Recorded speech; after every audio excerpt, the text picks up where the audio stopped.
Hello everyone, welcome to Physical Literacy series. Today we are going to cover the biomechanical skills of throwing and catching different objects. We are going to look at two fun games for both adults and children who are more than 8 years old. These can be used for introducing the theme of throwing and catching or providing fun ways to practice it. Let's look at the first game, Dodge the Disc.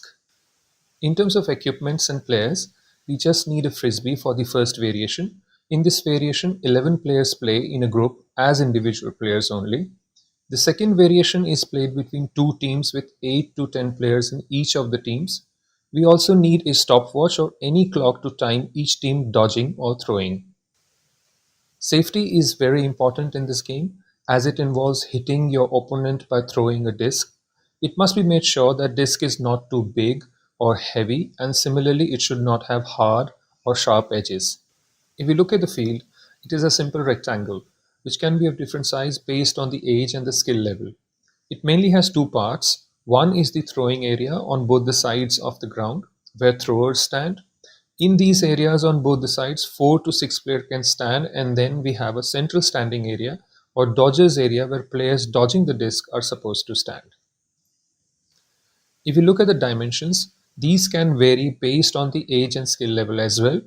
If you look at the length, it can range between 10 meters to 20 meters, and similarly width can vary between 5 meters to 10 meters. The first variation is a non-competitive group game. The main objective of the throwers is to hit the players in the middle with the frisbee. And for the dodgers, it is to remain in the middle without being hit for as long as possible. Basic rules include that players throwing the frisbee are not allowed to cross the throwing line, and as and when a player is hit, he or she becomes a thrower, and the player who has hit the dodger would get a chance to play as a dodger in the middle. From the point of view of learning strategy, players learn that if they try to hit a dodger with each throw, there will be many drops, resulting into giving a lot of time to the dodger.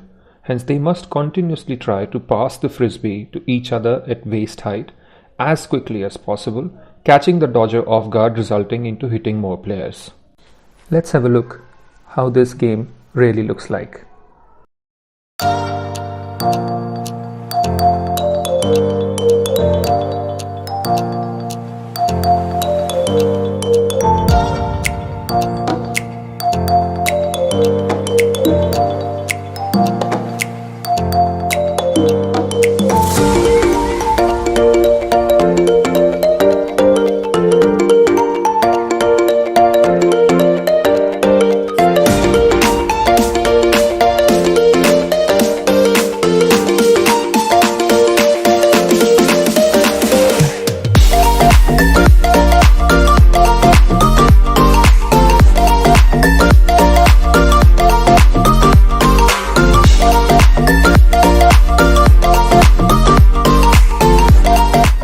What we see here is that a player has been hit, and now this player will immediately walk out of the field.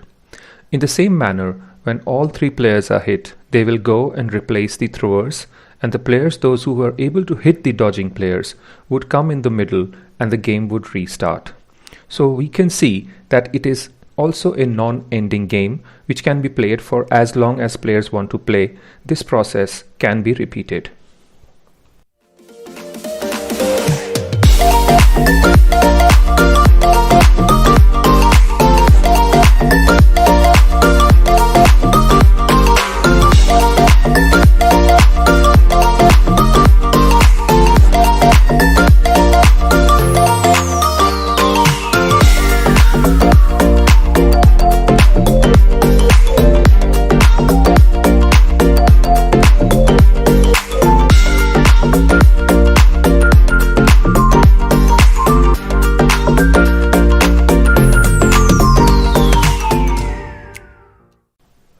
Now we will discuss the second variation, which is competitive and timed. And in this variation, we have two teams of 9 or more players. The game is divided into two halves of 10 minutes. Each half is again divided into two quarters of 5 minutes each. In every quarter, one team gets opportunity to throw and other team dodges. Each player which is hit adds 1 point to the score of the throwing team, and after 5 minutes, the dodging team will get an opportunity to throw, and the throwing team will be asked to dodge.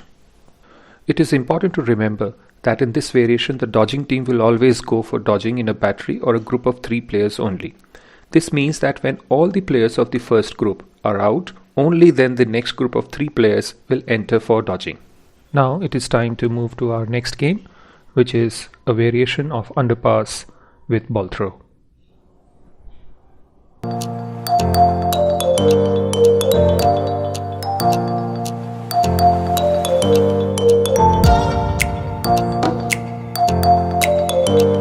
This game is a variation of another game also known as Tunnel Rush. If we look at the equipments, we just need 2 balls which can be of different sizes as per the preference of the players, and 2 cones. If 2 teams are playing, if more teams are playing, then number of balls and cones will increase by the same number. This is a competitive game which can be played in both timed and untimed manner, and with regards to number of players, it is pretty flexible, though it is best played with minimum of 5 to maximum of 10 players in each team. For the timed version, the main objective is to make maximum throws in the given time, and for the untimed version, the objective is to do 1 complete rotation in least possible time or before the other team in the game. The starting point for both the team is as shown in the picture. If 2 teams are playing, we will make the lines parallel to each other in the following manner. The initial line behind which all the players of both the teams are going to stand, as shown earlier in the picture, is called starting line. The first player behind the line would have the ball and he or she would start the game. We have the other line which is around 10 to 20 meters from the standing line, called the throwing line, from where the ball will be thrown back after running till the cone and coming back to throwing line. Now let's look at the rules or steps to be followed for playing the game. Let's first understand the basic steps of the play. At the start of the play, all the players are supposed to stand in the position behind the start line. With the signal for starting the game, player who is standing in front of the line would start running with the ball. He or she would run towards the cone and would go around the cone and then reach the throwing line. After reaching the throwing line, he or she would throw the ball to the now in front player of his or her team. The front player would pass the ball backwards similar to tunnel pass, and now the player on the back after receiving the ball would repeat the entire process. The running player after throwing the ball would now go and stand in front.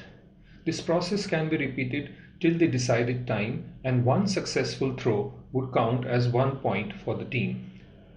Now if we look at the important rules, it is crucial that if the running player does not run till the cone, the throw will not be counted and it needs to be repeated. While throwing the ball, the thrower should be behind the throwing line. The catcher cannot cross the starting line while catching, and he or she cannot start the run before catching the ball as well. Let's have a look how this game really looks like.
We hope that you like the games and you will use them to improve the skills of throwing and catching.